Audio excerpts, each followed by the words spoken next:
Hello guys, this is Moses Jaya Raj. In this video I want to tell yesterday I ran 53 minutes 10 kilometers race.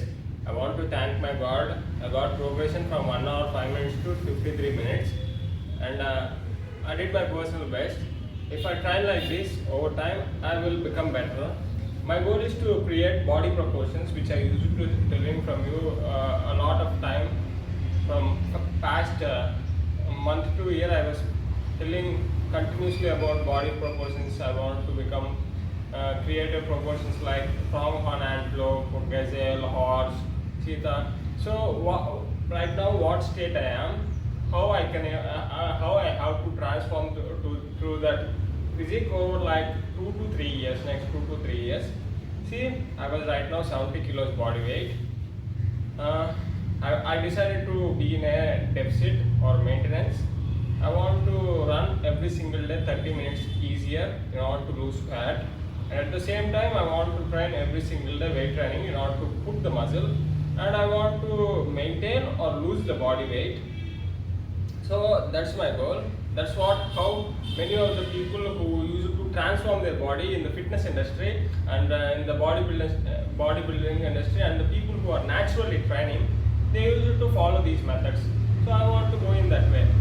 I hope it was recording. I want to see.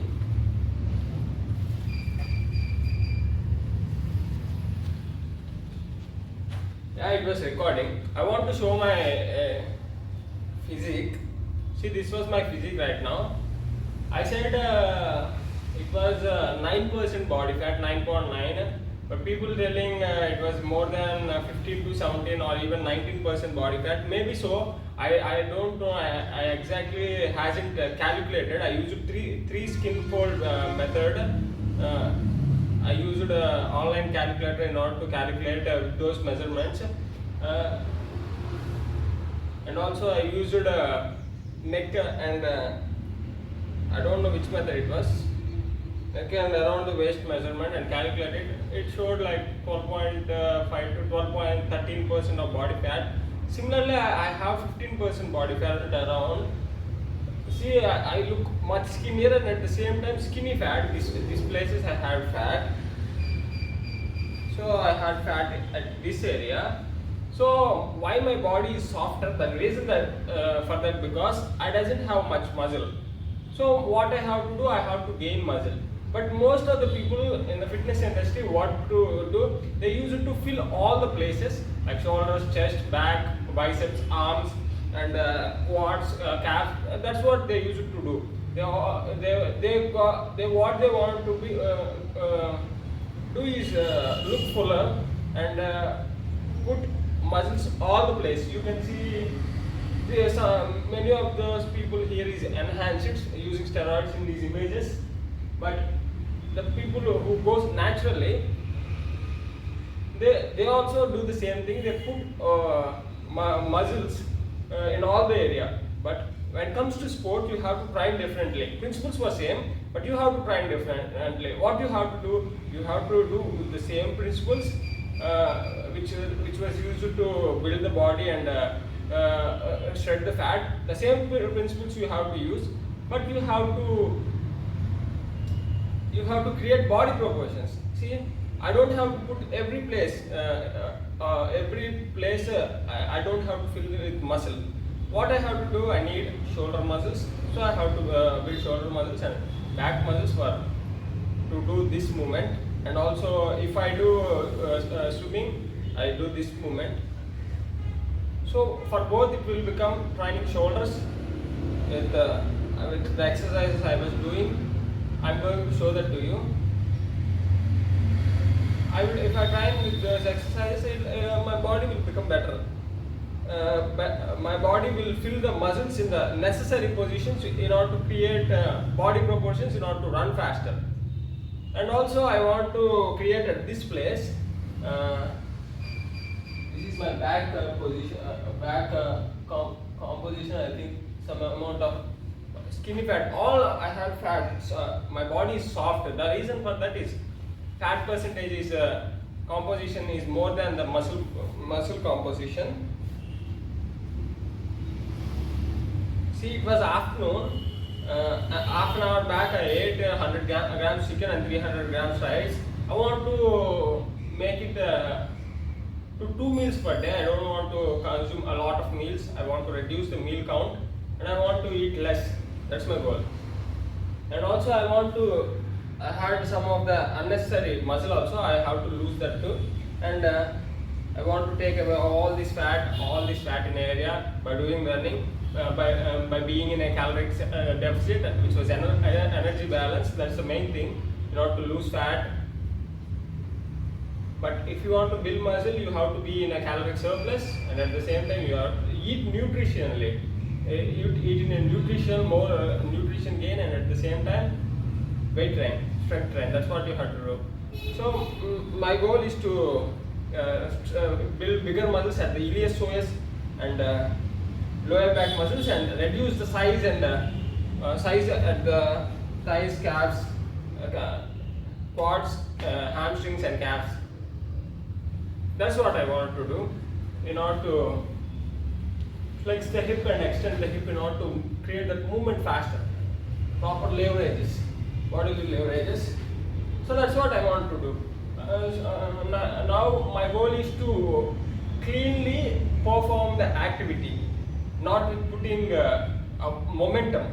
If I put momentum, I'm going to terminate the set right there, or I complete that set and I'm not going to repeat that set until I gain enough muscle, which is the byproduct of strength. Increased muscle is the byproduct of increased strength.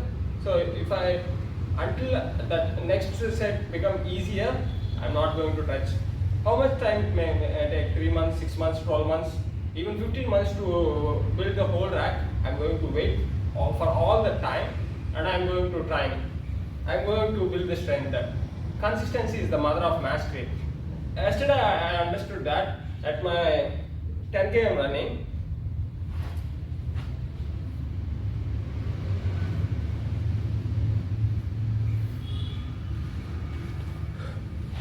What I understood was, in order to same principle.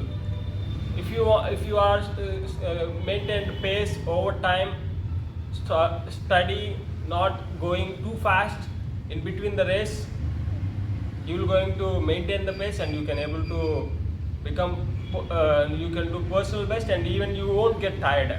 That's the principle. That's the tactic, or that's the formula for better racing when it comes to long distance. This is the same principle applicable to the long-term progress. If you want to make progress in long run, when it comes to 2 years, 1 year, 2 years, 4 years, 5 years, even 10 years, a decade of progress, you have to go slower. In long run, the slower means faster, steady pace. All those back in the past, what I used to do, I want to gain faster progress, because I always used to compare the best sprinters in the district, best sprinters in the state, and best sprinters in the nation, and best sprinters in the international. See, if you compare with them, you can't able to achieve anything. You always have to compare progress within yourself. Always the individual progress is the most important thing. That's what always the Arthur Jones and the Mike Mentzer used to say that all the time. You never always track your progress. See, I think some people ran in this yesterday race 37 to 35 in order to win the race. In order to win a national medal, you have to run in this nation 28 below race. But I want to tell you, if I compare myself with them, I'll get disappointed. I'm not making that much amount of race. But when I compare myself with the previous amount of race that I did a lot more greater, much better than they even can do. Those people are physically talented from their childhood, and they maintained or gained progress by little bit, and they stuck there. But I was moving in the chart. I was progressing all the time. That's the wisdom that I was learning from my God and Savior Jesus Christ. He, being a teacher and coach to me, he is teaching all these things to me. So I want to tell this to you. If you want to become better and better, always you track always every single thing, and also you have to follow the right standards. Many of the people follow the wrong standards, which is not necessary. You always have to follow the right standards, and right measurements is required. Always measure everything. Measure your diet, measure your weight, measure your calories, measure your run, measure your pace maintenance. All these things is important. Whatever field you may doing, always measurement. Data is important. Tracking the data and recording the data. That's most important thing we have to do. We have to record the data, and if there is any problem, if you go and see the data won't lies. But hypothesis, theories, those things will lie. People will lie, but data won't lie. You have to look back to the data. You can understand why those things got wrong. So that's how you have to go. That's the scientific way you have to understand. That's the most skeptical way you have to understand. That's how you have to live. You have to logically think everything when it comes to religion or sports or education or politics or anything, any skill you may be, any field of life it may be. You have to think like this logically you have to think. My goal is to inspire people and motivate people in order to understand things, in order to lead them in the right way, to lead in the right path. See, I want to tell you one thing. There is no such thing as truth. There is only one truth. The man himself claimed that I am the truth, the way and the life. Jesus himself is the truth.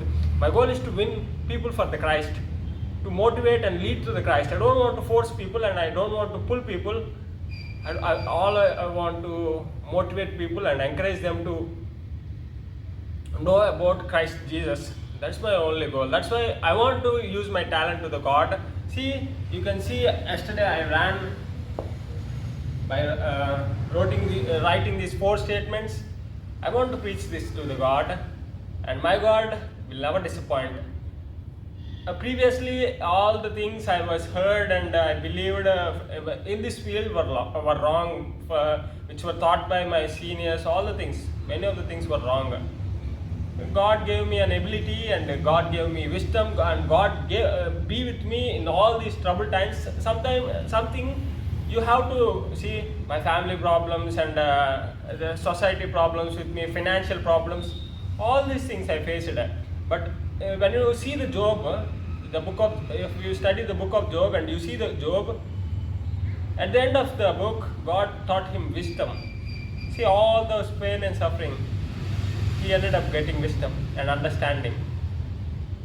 See, if there is nothing, there is no such thing as something for nothing. If you want something in life, then you definitely will have to pay the price. But if you get the thing without paying the price, later definitely the nature itself, the law of the God itself will make you to pay that price.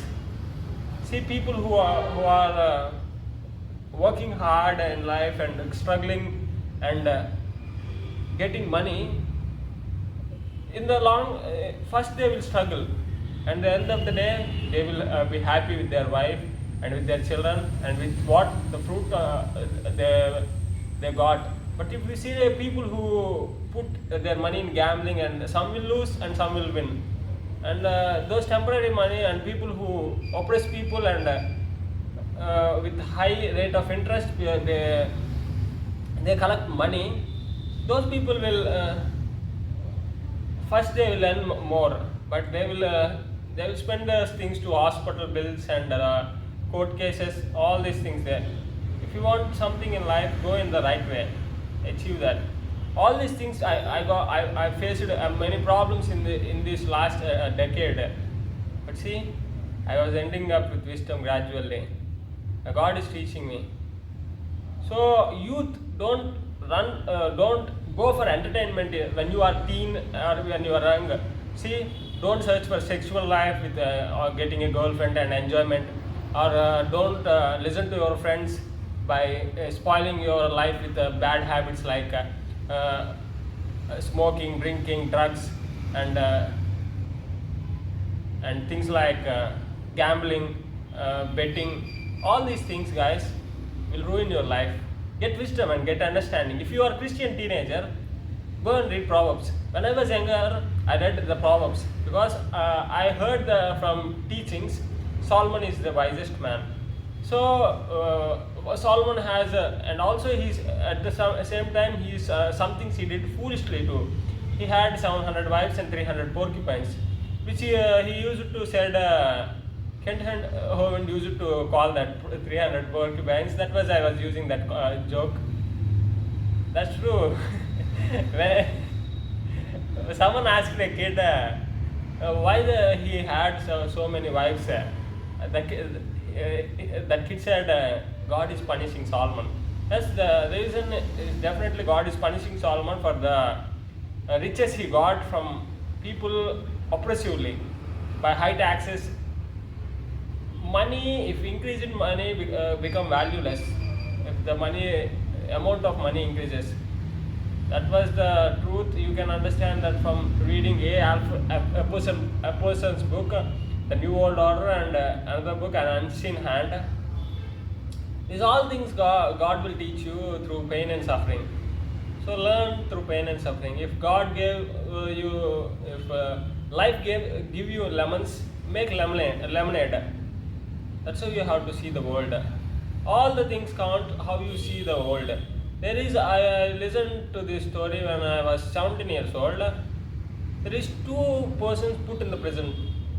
The one is seeing himself and he is crying and he don't know how he has to do.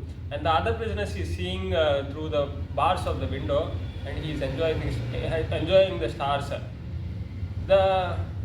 What I want to tell, the story tells here is the attitude of life determine the attitude of yours determine the altitude of your life. How you see the world. If something came into your world, if something bad happened, wrong happened, how you look at it? If you react optimistically, or if you curse the God or curse the situations that this happened. Many people procrastinate and blame people, but I want to tell you, work. Even your religion doesn't doing good, you have to stand and show them what they have to do. If the politics are not doing good, don't blame the politician. What you can able to do within your country or your state or even your city or in the place you are living, try to do what you have to do.